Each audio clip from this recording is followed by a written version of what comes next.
To handle the mission of preaching the gospel, the church must have the character of Christ. The heart of this is humility. Without humility, the church cannot succeed in the work it must do. Moreover, the survival of the church will be threatened. In church, some people are not too obsessed with boasting about themselves, and some people used to be proud, but received God's grace and became humble. But if others are unable to do this, and they want to fulfill the Lord's will toward the church, they must abandon pride and fill their lives of faith with humility.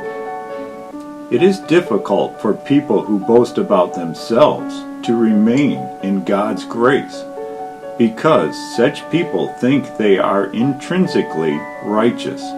They treat the problem of their sins neglectfully. Once they slowly cultivate the pride inside them with that mindset, they eventually do things that endanger the church. The moment people ignore that they are still essentially sinners, they lose the meaning of the grace they received. In due time, this reality will be shown. How do we begin a humble life suitable for God's grace? The most accessible method for us is to keep the Lord's new command to love one another. If the new command collapses in the church, it will inevitably lead to spiritual corruption. The new command is a wonderful device that protects the church. Just trying to keep the new command is confessing that you decided to follow Jesus, and it proves you are already forgiven.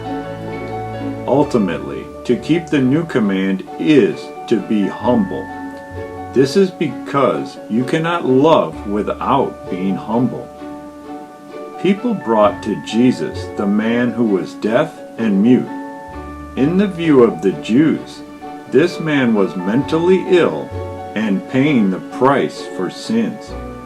The Lord took him aside and went to a secluded place. He then placed his fingers into his ears and spat and touched his tongue. Why did the Lord use this method when it could have appeared superstitious? The Lord acted considerately so that the man could understand God's will and respond by faith.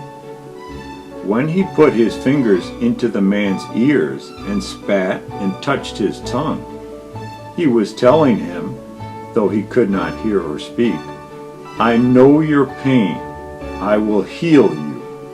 And when he looked up to heaven, he was stating, "I will cure you by God's power."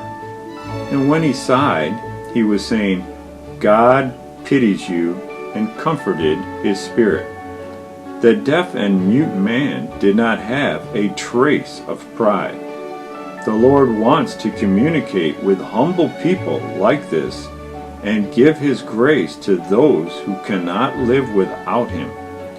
Therefore, all of us should suppress pride and at least force ourselves to obey his commands. Let's not simply witness to the grace we receive, but immerse ourselves fully in God's grace. Let's attain a humble church which confesses the Lord's grace by our lives.